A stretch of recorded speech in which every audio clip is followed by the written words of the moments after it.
Reemo get on that mic. Yeah. Reemo get on an interview. Yo, that shit gonna shake the room. Yeah, something's going on. You already know the hog. Everybody's like, oh, the fuck is this? That energy. Yeah, what's up? What's going on? You already know when the hog on my careers. I know it's been a minute since you heard that. We are in 2024. Yes, I took a long, extended Christmas break. We're here. It is the CUTS. You know what the CUTS stand for? Culture, Urban Technology, and Sports. Now, my careers, I think we are at episode 139. Episode 138. I had my good homie, partner in crime with our business, DJ Chase, Worldwide Sound Records. We had him in the building. We chopped it up. Got another good homie I met in the fourth quarter of 2023. Yes, sir. You know what I'm saying? Had great conversations. We're both Knicks fans. We're definitely going to touch in on that later on. Come on, man, Shareef. Peace, in the building Peace, my brother. Complex and BuzzFeed. Yes, He's sir. in the building. Peace, yes, my career. This is the type of people that we have here on this platform. What's going on, sir? I'm phenomenal, brother. Thank you. Yes, definitely. Thank you. Man, appreciate it, man. Yo, real talk, man. As we were talking behind the scenes, definitely about how we met and everything like that, and also just the fact of the conversation it led to this. You know what I'm saying? It led to us like getting to here right now. I want to just get right into it, like. With your position at Complex and BuzzFeed, like, what is the daily routine for you to understand of the importance of your position? Take us into that. Yes, most definitely. That's a great question too, because a lot of people ask that. So honestly, straightforwardly, I am a digital media planner, and I work on a team of 7 great people. So what we do on a day-to-day basis is we make sure that every single client advertiser, it could be anybody from Hennessy to McDonald's to in between, they come to us and want to do business with us because we have so much great content, whether that's sneaker shopping, hot ones, you name it. They come to us and they have ideas, you know what I mean? And those ideas cost money. So what me and my team do is once we get the RFP, request for proposal, right, they come through to us and we see if it's possible. But the thing that's the beautiful part of my position is I work with all departments. I work with production, editorial, experiential, complex con, you know what I'm saying? So I'm able to be kind of like an octopus and just touch every single department and get their knowledge. And then I get that and I bring it back to the original plan, which is the Excel plan to go forward and give it to the actual client advertiser. So now, once it's actually there, we price it out because all this costs money. It's a business. We have to make our margins as right as correct as well. So, like from a creative perspective, we could put our input in and just give suggestions, but normally our main thing is to make sure that we price it out correctly and everything makes sense. So that goes for the CPMs, that goes for the budget, that goes to the flight dates, everything. So once that's done, we give it back to the client. The client says if they like it, yes or no. If it's a go, they then send over an IO, which is an insertion order. Right. The insertion order, as you know, is pretty much an agreement between the publisher, Complex, BuzzFeed, but Hennessy, for example, right? Right. And we sign off on it, they sign off on it, and that's the pre-sale part of the process of the campaign that's now officially stamped. Now you go to the post-sale that we are not a part of, but that's where you see whatever that client wanted that's official now come to reality. So that's when you see the campaign come to life and you see all the glitz and the glamour. So that's post, I'm pre-sale. So that's pretty much in a nutshell what I do. No, that's what's up, man. So basically, you're pretty much a broker of the content per se. Yes, in that regard, yes, to break it down, yes, right? My creators, this is already off the rip dope. Yes, like for you with your position and over the years, you know what I'm saying? Definitely media platforms and entertainment itself has been aiming more and more to be diverse. For you, when was the point that you internalized, like, oh shit, this is what I'm important of? Like, decisions I make going forward, it either intensifies the diversity or it dilutes it in a sense. Like, take us into that. Like, when did you really like come into terms of it? Like, oh shit, I'm really ahead of this. I'm not gonna lie to you. First stepping into the game because honestly, it's a predominantly white space. You know what I mean? And our culture is the one that's pushing it. So it's kind of like our first steps into the game in 2018 on the agency side. One of my good brothers from business school, he put me on. He was like, "Yo, I'll be your referral. Your resume is impeccable. Go ahead." Since that 2018 moment to today, I always had the question that you asked about making sure that the people, that's the culture that you're pushing, right? You making sure that it's the forefront and represented correctly. So just like my brother I told you that just did, he said, yo, we want to get more faces and people of our complexion here. Black people, you know what I'm saying? Because we are the people, like I keep saying, that pushes this. So right. It's super important, brother. It's super important. I just like don't like seeing disenfranchised and being disrespected. So every time I have an opportunity in my highest level, I try to give opportunities, just like how when I met you, we're in a bunch of rooms full of great networks and great spaces of great creatives. So I try my genuine best to make sure that anybody that I feel is serious, that wants to really get busy and actually do a collaboration, hey, like I said, I could touch departments and say, hey, this person's a great writer, send them to editorial. Or this person's with a great idea for production. Let's go to there, talk to Heather, whatever the case may be. And shout out to Heather, she great department. You know what I'm saying? Shout out to Heather. She's the director. She's director over there. Shout out to Heather. But yeah, real talk. So not to be long winded, but yeah, I take that very seriously as a black man and just knowing not yourself and understanding like we're the people in America that really make this thing push. We just got to have ownership and really take that stance to go forward. So, yeah, and I'm glad you're touching on that, because for me, definitely what I'm seeing as a late in media, right, per se. And media could go anywhere from journalists to podcasts to media personalities or whatever. Yeah. I don't know for you, but for me, I'm just seeing this like this weird disconnect. It's like this one wants to like expose this one. This one wants to expose that one. Yeah, this one wants to like nasty, say, this one wants to say something about this. This one wants to say something about that. This one wants to have a battle, whatever have you. And it's like, okay, are we as a collective, black collective, are we really like missing the point?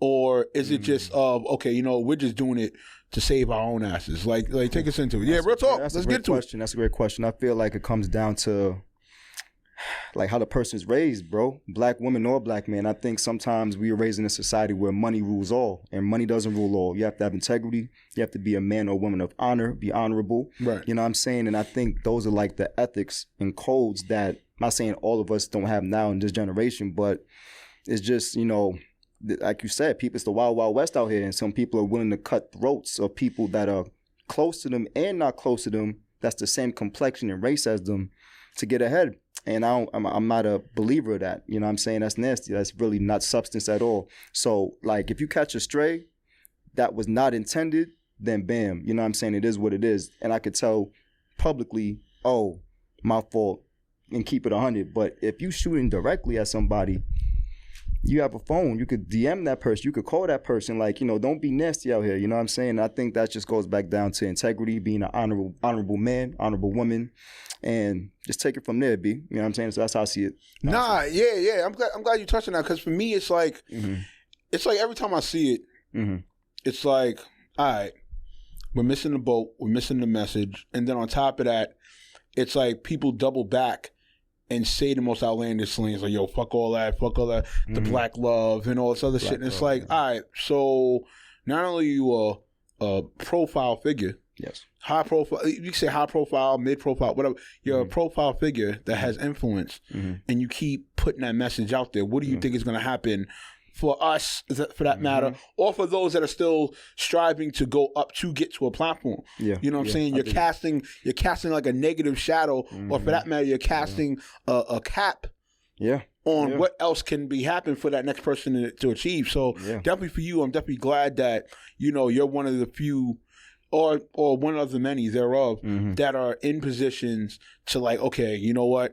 I know where I could put this best person at, and then hopefully, from there, they know what to do afterwards. You know what I'm saying? Man, you could just give opportunity. Just like how when we all came up, we needed somebody just to know, to get into the door. We already got the skills, we got the mindset, but it's sometimes, most of the time, actually knowing the right people, so they could give you a shot, and you walk through that door, and once just like each one teach one. You know what I'm saying?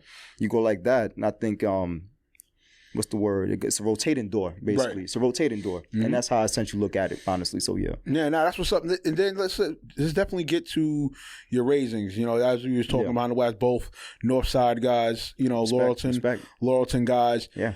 Do you feel for our town and what it showed you in front of your face, like you've seen the black ownership in both homes and in business, that's what you took with you going into your business. Take us into that, like your raisings and thereof, like that. So my mother and father were both workers of the city. My mom used to work for the tax commission right next to Mayor Bloomberg, at the Dave Dinkins building, I think it's called, the municipal building right off Brooklyn Bridge. Right. And my dad used to work on Wall Street back in the 80s. Oh, nice. Then, 70s, 80s. So he telling me mad stories of like things that like when I was young, it put me on the game really, really quickly. So I thank God for that position of my father in my life and my mother. Right. But I only said that just to say already, taxes from my mom and Wall Street from my dad, I have a very business-centric mind to begin with in the first place, thank God. So now, putting pen to the pad, just those tutelages of that perspective, I always try to make sure, like, okay, if you want to have a business, think about what you want to do, have a plan, make an LLC, things of that nature. You know what I'm saying? Don't just say it. And even if some people, let's be honest, we're human, you know, we kind of go off of veer sometimes, you know, we don't, you know, we it is what it is. We procrastinate, it is what it is. But it's always important to know that we do that.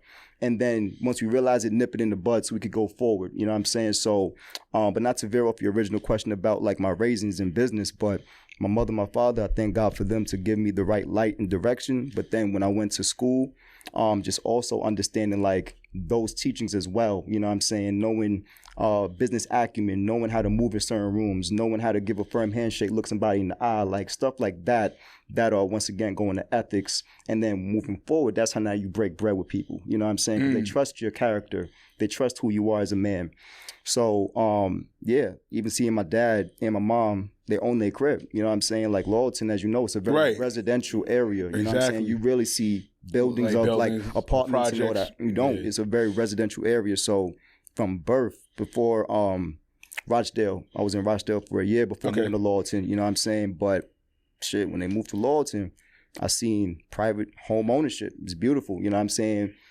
See things like HOA fees, you know what I'm saying? Yeah, right. HOAs, you got to shovel in front of your place. You don't have to do that if you in an apartment, but if you in a real crib, you got to do that. But those are things I'm learning that I'm taking now with me at my age now, and it's just beautiful, you know what I'm saying? So, yeah, it was all around me, bro, the business side of it, from my family to my friends. Shit, my godmother been buying brownstone since 99, you know what I'm saying? Like in Brooklyn, you know what I'm saying? Dean Street, Franklin, you know what I'm saying? Like, but yeah, to answer your question straightforwardly, yeah, just the business was all around me from where I was living at to my parents and to my whole friend circle as well. So that's what's up, man. And then also too, I definitely read with your bio, definitely with music. Like you're definitely heavy involved with music. As of late, shout out to Ray Daniels of the God Show. Shout out to him, man. He had Dame on there. He had Dame on there. But just recently, one of his episodes, there was a topic raising about, he had mentioned about the state of music, right? Yeah. And in that, he was expressing about, you got to blame the higher ups for taking the people that were in the middle out. Yeah. So that's why the music is the way it is now. True. What's your take on that? And not just along with Ray Daniels said, but also too, what's your feeling on that right now with the state of music, especially the state with hip hop? Oh man, it's not being, I mean, hey, I'm a 90s head. I love 90s music. I love 2000s music. I'm not saying I don't like music now, but you hear the difference, obviously. But then you have to remember, going to your point, everything, even like in life, it starts with the top in regards to what, if nasty stuff is going up top, then it's going to trickle down. That's just natural, like, physics of life, you know what I mean? So going back to the music space of it, or what Ray Daniels was eloquently stating, I just think that at the end of the day, I think it's a concentrated effort that a lot of people are doing this because now you don't really have to listen to lyrics. You could look for that. You could look for people that's making genuinely great lyrics to this day. But that's not, unfortunately, that's not what's selling the best like it used to be in the 90s. Used to see J. Rue the Damager back in the day. Used to see CL Smooth, Pete Rock, Jay Dilla.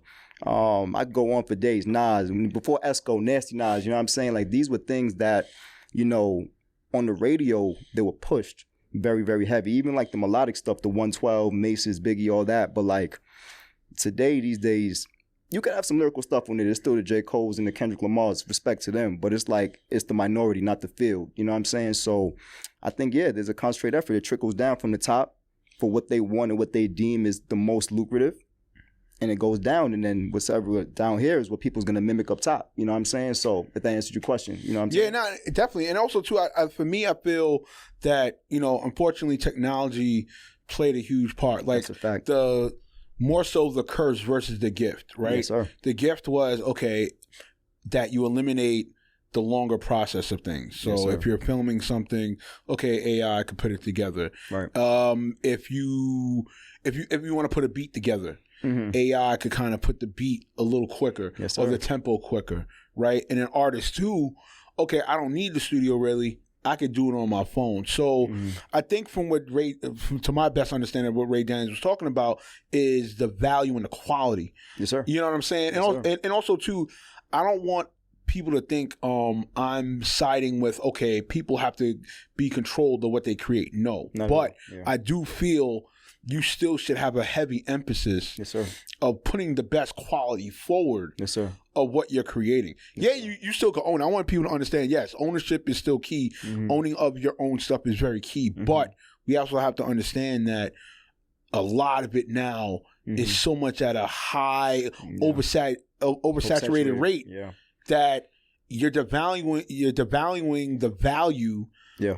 of what it should be, Facts. in a sense, or for that matter, what could be marketable and could sell. Yeah. Now I get it, yeah, you get your streaming numbers and everything like that, but on a quality sell rate, Mm-hmm. it's not adding up, because even look at all right, from concerts, right? The concert sales, merch to a degree. Mm-hmm. Yeah. And then even too, if you really want to look at the units that are sold per se by streams or whatever have you, it still doesn't add up. It doesn't. In a sense. No, So we don't know now what a stream is equal to. We don't know what stream is equal. I remember Jadakiss said that. You don't know what one stream equals. You know Right. what I'm saying? So it's like we only the up top, like the people that own Universal, by for example, they know, but they're not sharing that knowledge, and it trickles down to not knowing. And pardon me, Coach Will, I was just saying. no, it's all good. No. That We was crazy. chopping. It was crazy. We Yeah. vibing. We chopping, man. And also too, it's just like, damn. So, you know, even with, because I seen the comments on Ray Daniels like IG, and artists are just coming at him like,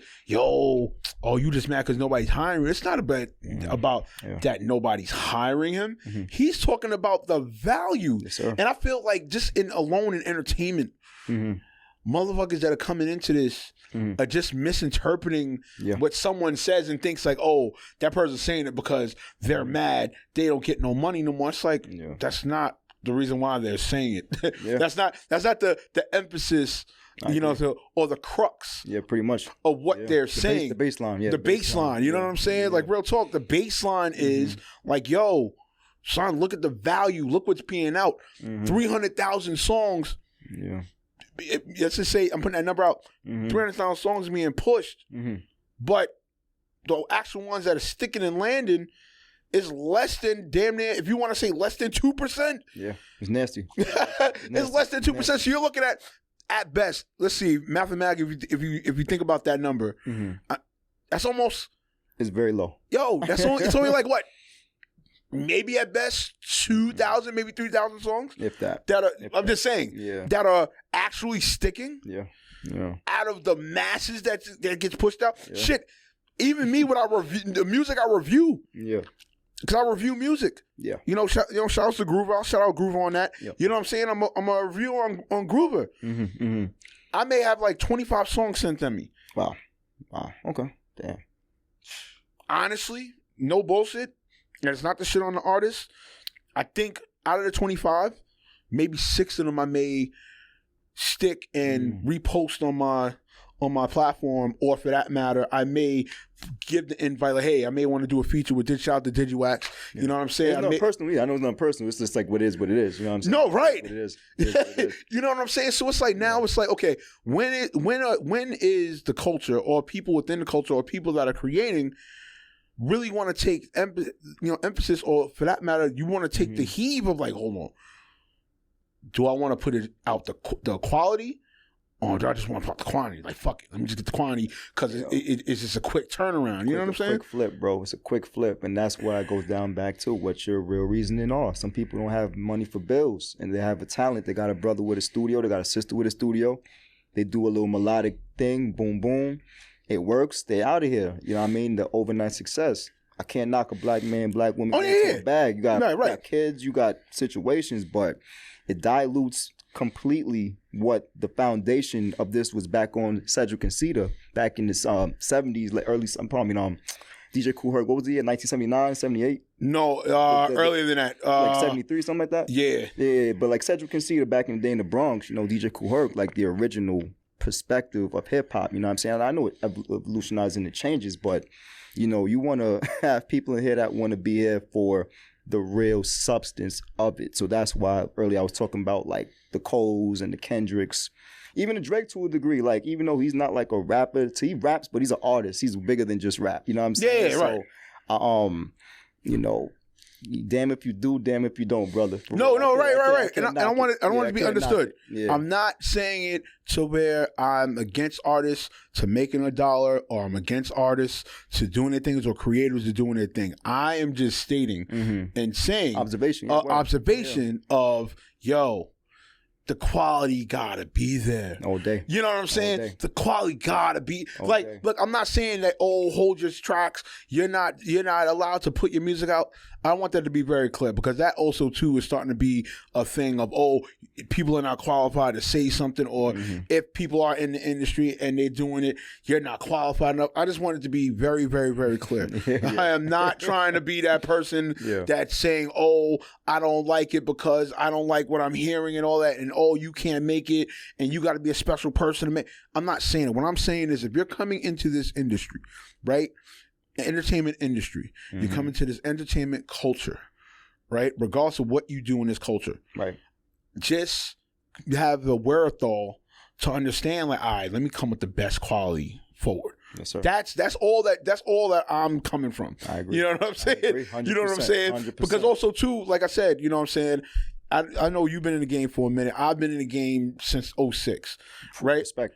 Right. So it's like I'm from that cloth in a sense where you witnessed or you heard, okay, people putting in the quality, putting in the work. They went to the studio. They went to this producer. They went to that. Yeah. And I get it. Listen, I get it. We got to go forward. We got to progress. I'm not doing the old fogey shit.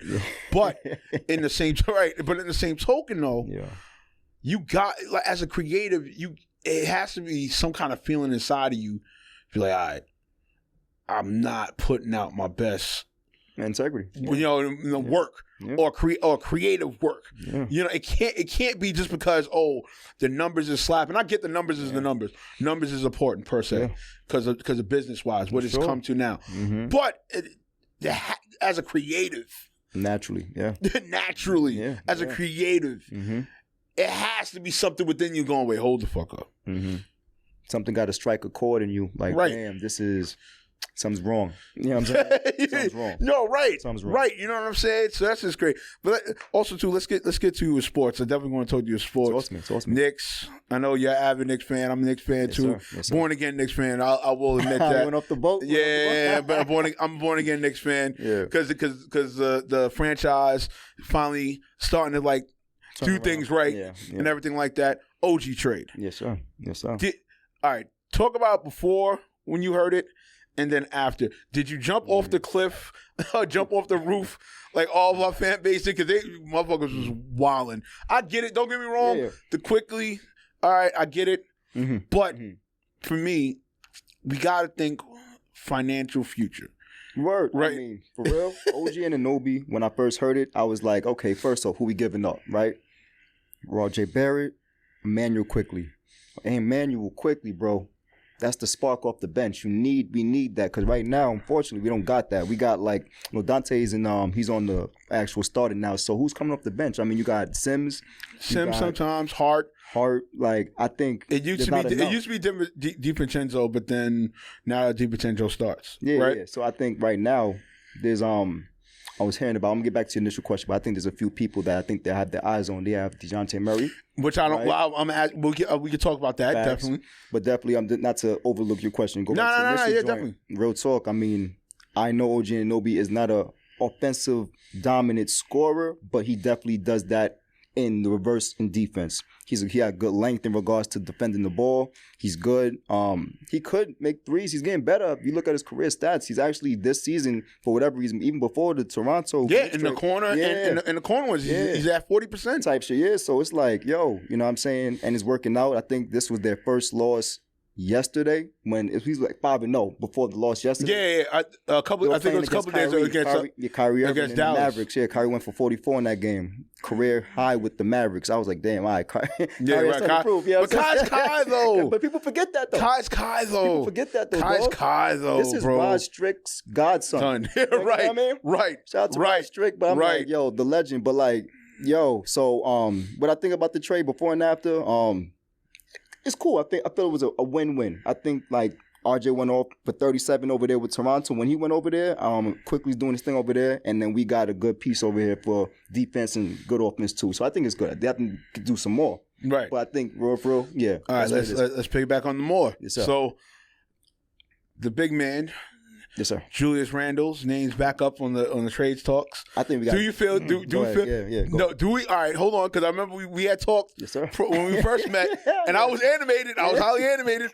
I was like, "Yo, get this man out of here!" But no, I was. Hey, listen. You was though. I was. Hey, I'll keep it a buck. Get this man out of here. Word. But I don't know. I don't. It's tough now because of what we traded for, right? Yes, sir. So now it's like, all right. If we do this, who and why? Word. That's where it's at right now. So that's why I want to ask you more so now who, why, but who and what for you when it comes to Julius Randle. So if we do trade him, who and what? Great question. Player-wise, yeah. So the first person that I've been hearing a lot has been DeJounte Murray at the Hawks. I think we're going to have to get more if we was to trade Julius Randle because his stock is high now. No, correct. So it's the best time to sell if you're going to sell because it's high. Everybody wants to say it when he's low. Nobody's going to pick him up when he's low. No. When he's, you know what I mean? He's high right now. I think the management over there should take great consideration into trading because I think he's having one of his best seasons. Oh, yeah, by far. And you can get some good assets for him and some draft picks. You know what I'm saying? And I think the first person to come to my mind is Murray. You know really? Murray for him?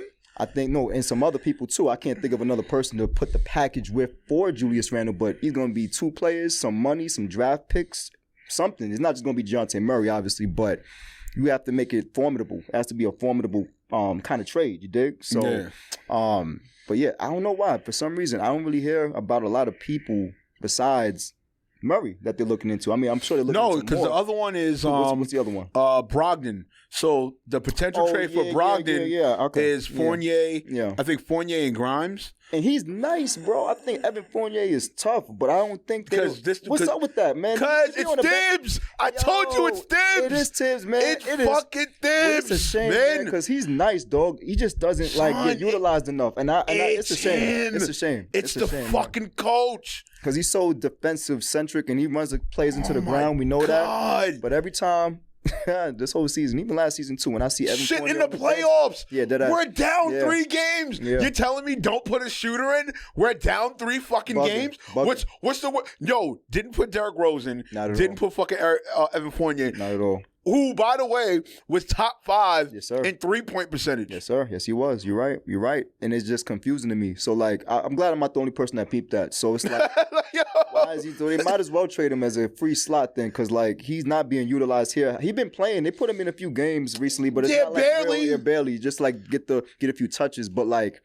I really think that, maybe package Evan Fournier and get something back better. But you said Bogdan? I didn't know Bogdan. I didn't know Bogdan was in there. Brogdon. They're looking at it. His name was up. I wouldn't mind it because you know why? Good. Because you know why? Valid. Because you could go either way with him. Yes, sir. You could start him. Yes, sir. Or you could put him on the bench and have a great. That's a great. Hey, this might be a stretch, but it reminds me of slightly. Don't take this to literal, but Jamal Crawford. Jamal Crawford could easily play starter. Yeah. But he always played the bench, and I'm not comparing him off skill. I love Jamal Crawford way better, but just the notion of having somebody that could be a starter coming off the bench like that. Right. Your team is set up good. Yeah, it's fine. I just but see, if you do Julius, right? Yeah. It has to be somebody higher than DeJounte Murray. That's just for me. I mean, package deal. You gotta package it with something. You gotta make sure it's him, somebody else that's formidable, some draft picks, some money, something. You know, not just DeJounte Murray for Julius Randle. I ain't saying that, but you gotta best believe you package him for something else. Because honestly, too, also, I feel if we go after Murray, I think we should do Fournier, Grimes, and like 2 of the picks. Grimes is cool too. He just been falling off a cliff, man. I don't know. Maybe he's not getting enough touches. I don't know. That's what I feel. I feel if we're gonna get Murray for that, then do that. I don't think we should touch Julius. And this is, I know I know some people are gonna be looking at this episode like, wait, Remo's defending Julius Randle, like, yo, because it's like crazy, dog. Don't get me wrong. Crazy. Don't get me wrong. I'm doing my best to be optimistic about him. I'm doing my best. That's all you can do. I'm doing my best to be optimistic about this man. That's all you could do. Right? Yeah. But it's like, he did this before. Yeah. And then playoffs come. This is why I tell it's like, yo, playoffs come. And then it's like, oh, Jesus, Mahalia Jackson Christ. Here he goes. And this is why. Here he goes. He's letting the other fucking teams, big men, who dominate him crazy. Looking like JV. Yo, you know what I'm saying? Like son. JV, dog. So like, nah, we not doing this. I'm not doing this for a third year in a row, son. But that's why it's time to sell him now when the stock is high. We don't want to sell him because he is a player that I feel the Knicks fan base really has connection to. We've seen him when he came from LA. Yeah. Under Kobe. Yeah. He grew here. You could argue he's a better Knick than Laker. You know what I'm saying? Right.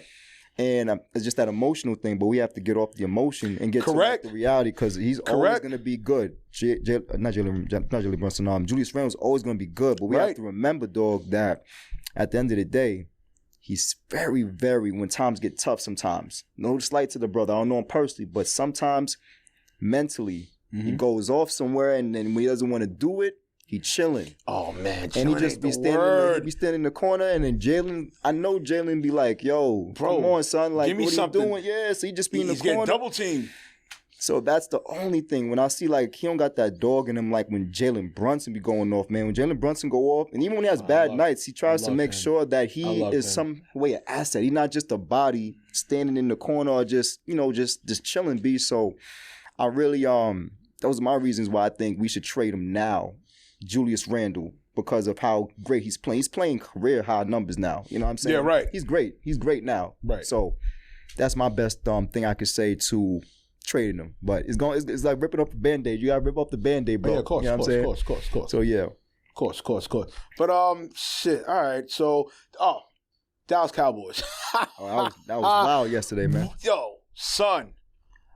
All right. What was your take on it? Despite I know you're probably an avid. You hate the Cowboys. I don't hate them. No, I'm indifferent. It's just funny just to see like the satire of Stephen A. Smith and just see their fan base. But like, I go on. I let you. Nah, definitely no. But just seeing Jerry Jones. Yeah, it's crazy. That was insane. Yo, all these years with Jerry Jones, right? If his team lose, all right, fuck it. He takes it to the chin, pause. And goes on his way as owner and tries to figure it out and buy more groceries or whatever have you. Yo. Great team. I ain't gonna lie to you. This is the first time, real shit, I felt bad, son. Really? Cause, I'm a 49er fan. So I know that. Okay. Yeah. I'm a diehard 49er fan. But really? Yeah, diehard, super diehard. So Giants? I can't. Damn, where you at one point? And were you at one point a Giants fan? No. Never, okay. No. Because you're from here, you're from New York. I'm from New York. But I respected LT, but I was big, like when I watch football, I was big on scoring. Of course. I like defense. Don't get me wrong, I like defense on that, but so offensive. I was big on scoring. So once I think it was like one Monday night game. I think it was like the Niners versus the Browns. Wow. And you just seen Joe Montana, Jerry Rice going off. Legendary. Clark going off. Pittman going off. Fucking Roger Craig going off. I was like, nah. 49. It was an easy sell. Yeah, it was easy sell as a kid. Yeah. I was like, we scoring points, nah. But I felt bad for fucking Jerry Jones. I do too, a little bit. And I was like, damn. Like, I'm talking like tearing, and I'm like, to me, and I'm like, all right, is it time for this man to sell this team? I mean, even though his team, right? Yeah. But bro, he's like what, maybe 75? 82. 82 years old. 82, 81, 82. I think he's not going to sell it, but I think he has to have somebody come in and give some kind of advisory because Dak got one more year and Mike got one more year, Mike McCarthy. I think at the end of the day, they got to get him out of here. Somebody got to get out of here. It's not, both of them will not be in Dallas Cowboy uniforms next season. Yeah, right. That's a fact. Yeah, so hell no. I think at the end of the day, it's unfortunate. And this is what the coach's position. You do great, you get kind of love. You do bad, you get all the hate as a coach. So I think Mike McCarthy's out of here. I ain't gonna hold you. Bill Belichick is out there. You know what I'm saying? Bill Belichick. I don't know if he wants to handle it. That's a dumpster fire. It's a dumpster fire. But real talk, B, I'm not gonna front. Like I think it's possible. It's possible. No. You got son, the one at Michigan, Harbaugh. I don't think he's going there. He's probably gonna go with the Chargers. You know what I'm saying? Justin Herbert and them. But I think they're gonna open up that coach spot. They're gonna have somebody fill in for Mike McCarthy, who that will be. I don't know. But I think it's gonna be somebody of legendary stature to turn the culture around. Because you need to have the culture change around there. Dak is great regular season. That's part. But a good amount of that is Michael Parsons' fault. You gotta put blame on Michael Parsons. I agree. You was talking a lot of trash. They ain't trading Michael Parsons. He's a generational talent, bro. Right. Like, he's nice. Right. That nigga nice, bro. Right. But somebody gotta go. A lot of people gotta go. But just seeing Jerry Jones. Jerry Jones looked like that baby father that I just found out they gotta pay more child support. I never seen Jerry Jones like that, son. Well, it's the way he lost, though. It wasn't just the fact he lost. It was how. Son, it was down 27-zip. They made him. I never seen him get in the playoffs. I never seen him get down 27-zip like that in my life. And I'm not even, like I said, I'm not a fan, but I'm cognizant of like the NFL sphere, so to speak. So I'm like, okay, I'm watching the game yesterday. Started at 4:30. I'm chilling, and before I make a move, pardon me, I was about to make a move. I made a move after that. That's when you called me. I remember you called me. I was out with my fan, but I was watching the game, and I'm like, hold on. Jordan Love is going off. He looking like Brett Favre. He looking like he looking like Aaron Rodgers. I'm like, yo. So, bootlegging, throwing it down the field on them. Like, F y'all niggas. With the poise, too. Like, the poise, so was not afraid of that defense. So I just had to respect it. And like I said, I missed the end of the game. I was out. But, like, dog, like, when I looked at my phone and I see the stats, you know, it's funny. That got 400 passing yards. He still got mad yards, but like for real, they ain't win. Only had 16 points. Only had 16 points. The fuck? He had 16 points. They had 32. Woo. Type shit. But that was garbage time. Nobody gave a fuck after that. They were an afterthought. It is. They were down 27-zip. Yeah. 27-zip. Crazy. You know what that? Do you understand what that says? If the field goal kicker didn't miss the field goal, it's 28-zip. Pretty much, yeah, type shit. It's 28-zip. So yeah, it's nasty. At halftime, that game was I never seen a stadium so quiet. Dallas Stadium normally be rocking. Yeah, it was AT&T Stadium was quiet.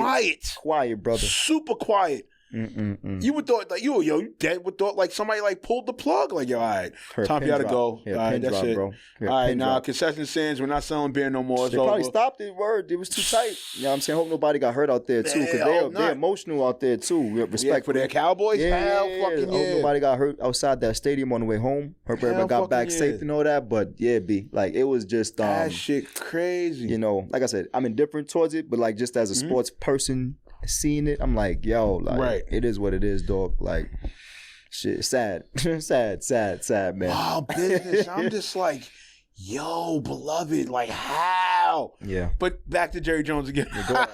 Yeah. Yo, his tears, and I'm like, even though I didn't watch First Take today. I did this morning. Oh, did? How'd it go? Hey, it was very interesting because it made, Stephen A. gonna troll. He gonna troll. But it was funny though because he gave some kind of real clarity. He gave clarity on the trolling side, but then he was being honest. He said, yo, honestly, for real, keep Dak. Because Dak is, even though he's a great regular season quarterback, he's being coached wrong. So what do? Do you keep a MVP caliber quarterback that doesn't have a great postseason record? Or do you just get rid of the coach? So I think they're gonna go from what Stephen A was saying. They're gonna get rid of Mike McCarthy, and that's that. He was saying, "Yo, for real, it's been the last time they won or went to the NFC Championship. It was 1996." Said, did you know texting was not invented yet? Did you know Google was not invented yet? So he was just shooting shots, and because it was mixed with trolling, but it was reality too what he was speaking, because he wasn't lying about like the 96 record in regards to how long it's been, the Michael Irvins, those great Cowboys and all that. So like I said, I'm indifferent towards it, but I definitely see it. I'm like, damn, I'm glad I'm not part of that franchise. I'm glad I'm not a fan of them. Son, I was just like, yo, it was just the crying for me, son. Yeah, I never seen Jerry cry though. No, I never seen Jerry cry. I was like, whoa, hold on. It's the way, it's the fashion how he lost. You got blown out, pause in your actual studio. I mean, not your studio, in your actual stadium, and you're like, yo, damn, like, how do you come back from that? And you have to make some dramatic changes. You know what I'm saying? So that's what it is, God. Jeez. Yeah. It's a shame, dog. But I mean, I'm interested to see the next 48 hours, because they're going to start taking like exit interviews and all that, and like strategy for the next season. So I'm going to definitely be watching NFL Live and, staying on top of that and seeing what's good with that. But yeah, man. So. All right, that's what's up, man. Yeah. And then last but not least, heard you definitely have the sneaker culture. Yes, sir. Yes, sir. 2023 had some bomb releases. Yes, they did. What are you expecting to be released in 2024? Like, what do you sense or wish that gets dropped in 2024 as far as with sneakers? Oh man, so I'm a big fan of the Black Toe 14s. I know that's coming out very soon, or has it come out already? I saw like a little like it was on Reddit. I saw like a little thing that was saying like all the releases coming out, and I saw the Black Toe 14s, the white with the black on the side and shit. I'm like, oh, I had the original joints. So I'm like, will I get this? I don't know. I haven't come up with a situation if I'm gonna get it or not, but yeah, those are the first things on top of my head. You know what I'm saying? Those 14s. You know what I'm saying? I love those 14s, but nothing major, bro. I mean, like, I'm seeing a lot of collaborations that they're talking about. You heard of Bodie before? Bodie and Nike was making a collaboration? Yeah, I heard about that. I saw that, but the year just started. I don't have anything. I mean, the Columbias. I mean, that's those later are coming. on. Those are coming. Those are coming later on in December. Yeah, they may push that up. Yeah, depending upon people if they keep talking about it. Because Nike and Jordans have been notorious for that. Like, if people talk about it, they'll push up the dates. Me, I'm not gonna lie. Foams wise, was it coming back? Eggplant, eggplant. The eggplants are coming back. Pause. The World Blues are coming back. Do you think it'll come through? I mean, they had the All Blacks. I remember in 2023, fourth quarter. They had that. Do you see that coming back though? Like as a big boom, because foam posits were crazy back then. I remember the Galaxies coming out. I remember the Coppers. I remember like pewters. I remember all them joints. So it's like, do you think I don't know. It got to be certain ones, like the ones I mentioned. Yeah. Like so far, the red, they had the Cherry Reds in 2023, fourth quarter. They had the All Blacks. Yes, sir. The World Blues are coming back. Yeah. Right. I think the Tim Duncan ones are coming out. The Air Max, the Max.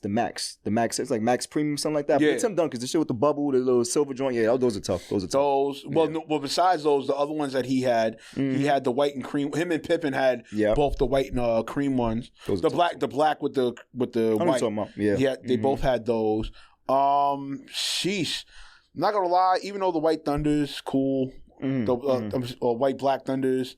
Those are supposed to be coming out. What are you looking forward to? Because there's so many. It's still early. I mean, so right now, for me, mostly, like I said, the World Blue foams. That's definitely on my list. I want. Yeah. I know the sevens are coming back. Well, what color? The Olympic sevens are coming. Oh, nice. They're coming back in the summertime. Tough. Right in time for Paris 04. 2024. Obviously for Olympics. You know what I'm saying? Right. So you know what I'm saying. Those. That's about it right now. Because I ain't gonna lie to you, son. Even because I got what? I got 50 right now. I mean, 50's mid. That's a good rotation. Right. But in comparison to what others have and stuff like that, it's still mid. I don't know. I think probably 10 more pairs. And then you'll be good at the 10? Yeah, I think 60 is fine. I ain't gonna hold you. 60 is great. I mean, I think that's a great rotation. That's a great rotation. 60 is fine. And like you could tell me for your rotation, but for me, I'm a dude that could go like I like A6. Yeah, right. Yeah, yeah. Same I go here. all kinds of like flavors. I go Asics. I go New Balances. Got Wallabies on. Like Fire. You know what I'm saying? Like Classic. I just like good, timeless, comfortable stuff. Right. You know what I'm saying? A lot of people. I mean, Concord 11 is good. I know the DMP release just came out. You know what I mean? For Christmas, a few of my brothers got. I got. Crazy. I haven't worn mine yet. I haven't worn my Keep it on nice. I haven't worn my gratitude yet. I'm waiting for a movie premiere. So hopefully one of the movies I'm in. Yeah, I'll step out on those. Yeah. I'm waiting for something like special for those. Dog. Because honestly, those DMPs, I ain't gonna lie to you. And gratitudes, I ain't gonna lie to you. Yo, I'm looking at maybe at max 3 wears. If that. Yeah. If that. You're going to get a flip off them. You're going to flip them when you get them like, 3 wears, you're going to have no, I mean, depending on how you wear them, you're not going to have no virtual like stain or bad look on them. So right. Are you going to try to flip it or are you going to try to just hold on to it? I don't see, for me, I don't mind flipping my sneakers, but it's like, I'm a sneakerhead. Like, type shit, yeah. like the love, the story about how I got my sneakers, why I got my sneakers, where I got them, understanding of why they have the name of the sneakers. Yeah. So I'm that type of sneaker. Like, if it's a resale, it gotta be, all right, I don't have a huge emotional connection to it. Yeah. It's like, all right, I got them, cool. Maybe I want to wear, maybe not. All right, they're still here. All right, let me see what I can do. Other than that, nah, my DMPs, I think I might keep those. Got 2 questions for you. This is perfect. What was your first Jordan? And if you remember the first Jordan that you got, what was the experience behind that? Because I remember mine first. Shit, my first Jordan, I gotta say, was the playoff 6s. Tough. Infrared? Yeah. Ooh, mean. And remember, I don't know if you remember Mr. Lee's in Queens. Sounds familiar. I ain't gonna right there on the That Ave. sounds super familiar. It might. Yeah. You is might. That Gertz? Is that near Gertz? Is it near Yeah, Gertz? it was like right across from. It was that like familiar, adjacent from Gertz. Yeah. So Mr. Lee's used to do the ill premium shit with you. Like if you bought like 2, if like let's say I think it was like if you bought 2 premiums, he would let you rock. Or give you like a discount like off, a deal. Off the third, but it got to be premium shit. Yeah, it couldn't be Air Force Ones or something. Yeah, it got to be premium shit. Yeah, it got to be premium shit or whatever. So I remember, I think when I was just let's see, because that's like what 92, 93. I just started around just getting money, getting money as far as like working summer youth. Summer youth checks was beautiful. I did that too. Yeah. So my mom's had me working at the hospital. Yeah. So I remember when I got mines, I was dumb happy. I was like, of course, that first check. Yes, sir. Yes, I'm sir. getting mines. Went there, got mines. First check. I feel everybody blew their first. Everybody from New York City, I feel, blew their first summer youth employment check. Because it was just, I mean, coming from backgrounds like we come from, bro. We didn't have silver spoons in our mouth, you know what I'm saying? So we didn't come from real, supremely fortunate wealth. Yeah, so, I mean, being that we lived in Laurelton, we weren't poor. We had middle class, exactly. Like high middle class. Like you say high middle class, exactly. Because a lot of families in Laurelton, Queens, they were like city workers. Shit, and they owned their shit. And they were city workers, exactly. Or they were government workers. But they weren't like coming up. I can speak for myself. Can't speak for you. But like.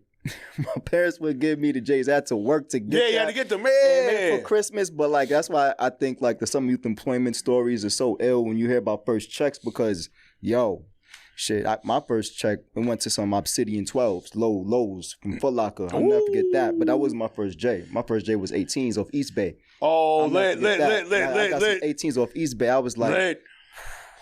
Damn, this is tough. You know what I'm saying? And the allure of the story and seeing what MJ, was going through and, you know what I'm saying? But dog, I love, Jordan's just the story. I think that's coming from my era of just understanding the story of the actual man dominating the myth, the legend. Doing what he did. It's mystifying. And also, too, with those, I think the Sixes, that's when he won his first ring. I think so. Yeah, that's like, so my fault, y'all. That's even earlier than that. That's like 90, 91. That's 91. Yeah. Because that's when they actually, did that. Yo, I had to get those. Beat the bad boy Pistons. Shout out to my man Bingo, longtime friend. He's been in the industry rocking and doing it.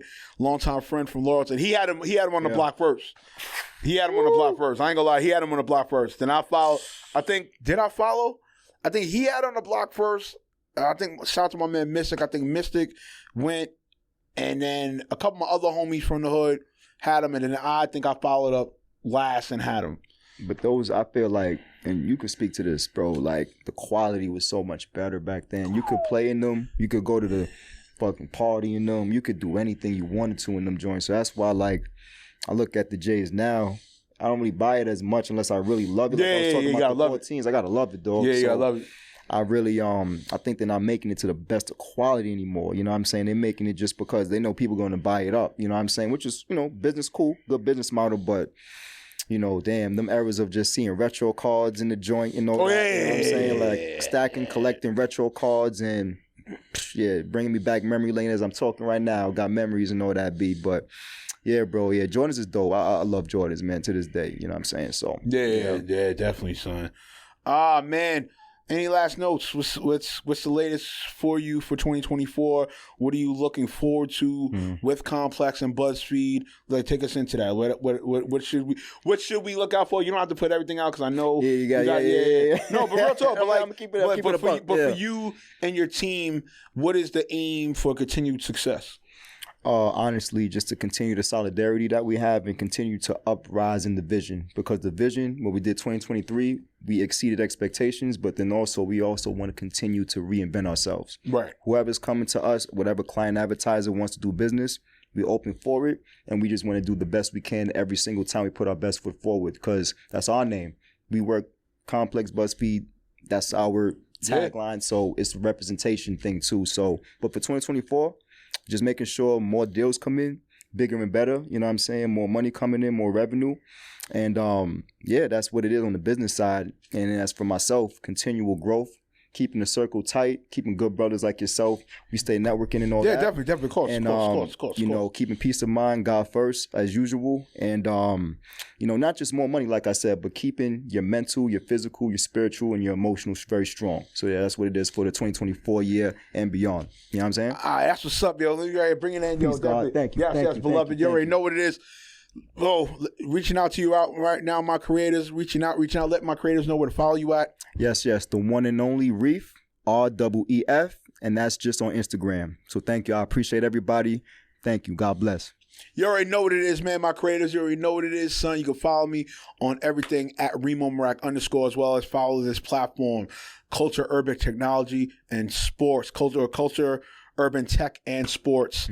Also, too, shout outs to Zoo Borough, the movie. Catch me on there. We're definitely in productions right now. Also, too, catch me on Bishop and Cheney season 2 coming up. You already know what it is. It's another edition of The Cuts. You know what the Cuts stand for? Culture, Urban Technology, and Sports. Episode 139. You already know how I'm finishing out. Hands over the eyes. It's that 2 up. Yeah. Yes, sir. Peace.